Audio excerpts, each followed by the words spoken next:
নমস্কাৰ, মোৰ নাম যাদৱ পায়েং। মোক ভাৰতবৰ্ষত ফৰেষ্ট মেন অফ ইণ্ডিয়া বুলি জানে।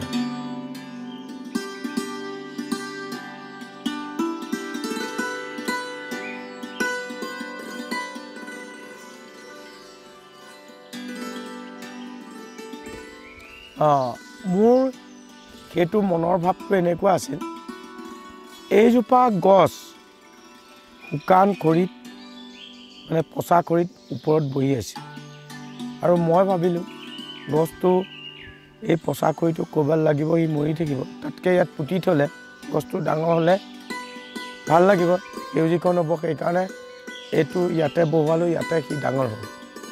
আৰু সেইদৰে যিমান দূৰ পাৰিছোঁ তেতিয়াৰ পৰা মই গছকে ৰুই আছোঁ আৰু কোনে কি দিব এইবোৰ মই চিন্তা কৰি কৰা নাই।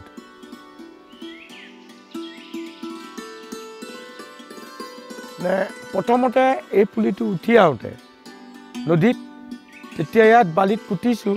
পুতিলেও এটা কথা হয়, পচা যিবোৰ গছ গছনি থাকে সি মাটিত পুতিলে আৰু সাৰুৱা হয়, গছবোৰ লহপহকৈ বাঢ়িবলৈ সুবিধা পালে।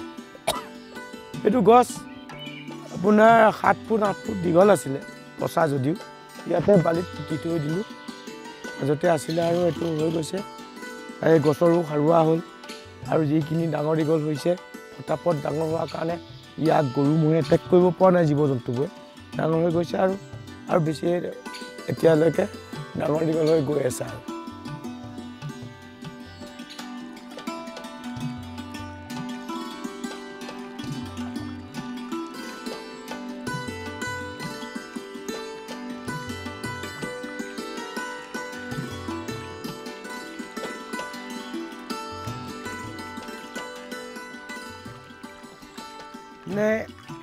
এওঁলোক যেতিয়া শুকান বালিত থৰথৰকৈ শতাধিক সাপ মৰিছিল, মোৰ এই সময়ত 14-15 বছৰ বয়স আছিল।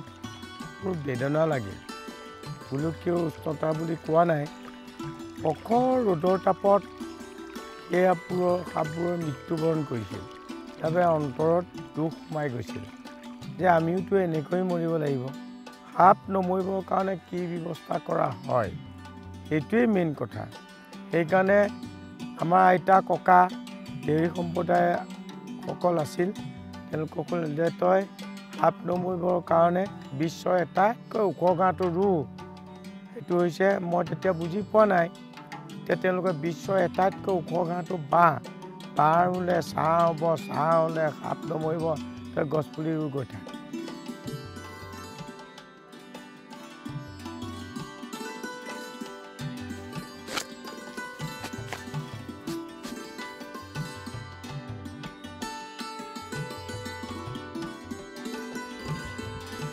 এইটো ছেপ্টেম্বৰ মাহত ৰোৱা, এটা গুটি দিয়ে।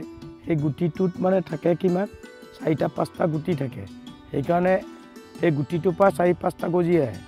এইটো যেতিয়া অকণমান ডাঙৰ হ'ব ইমানটোমান, তেতিয়া অন্য জেগাত ইয়াৰ পৰা উঘালি ৰুব পাৰে এজোপা ৰাখি। তেতিয়া সোনকালে বাহিৰৰ পৰা ইয়াত পুলি আনিব নালাগে। আৰু এইটোৱে ইয়াৰ তাৰতম্য এইজোপা গছৰ আছে, ইয়াৰ পাতটো ৱাইল্ড এনিমেলে নাখায়, তাক কিন্তু গুটিটো খুব খায়। সেইকাৰণে এইটো খুব প্ৰয়োজন আছে এই গছটো।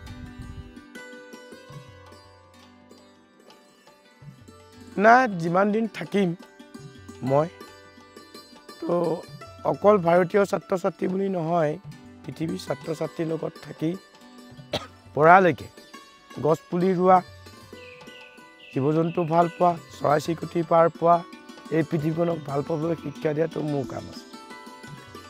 সেইকাৰণে মই প্লেণ্টেশ্যন কৰাটো বন্ধ নকৰোঁ। যিমান দিন থাকোঁ সিমান দিন কৰিয়ে থাকিম। এতিয়া মোৰ কথাটো হ'ল এই, মোৰ ছোৱালী তাই সৰু অৱস্থাৰ পৰাই প্ৰকৃতি ভাল পাবলৈ শিকাইছোঁ আৰু তাই এতিয়া বৰ্তমান কৰি আছে। মই আশা ৰাখিছোঁ এই মূলাই কাঠনিখন তেওঁলোকৰ দৰে গাঁৱে ভূঞে অসমত যিমানবোৰ আছে ছাত্ৰ ছাত্ৰীসকল, যিমানবিলাক পৃথিৱীৰ ছাত্ৰ ছাত্ৰী মূলাই কাঠনি বাৰীখন তেওঁলোকে সংৰক্ষণ কৰি নিজে প্ৰতিপালন কৰি ডাঙৰ দীঘল কৰিব, তেতিয়াহে আমি জীয়াই থাকিব পাৰিম।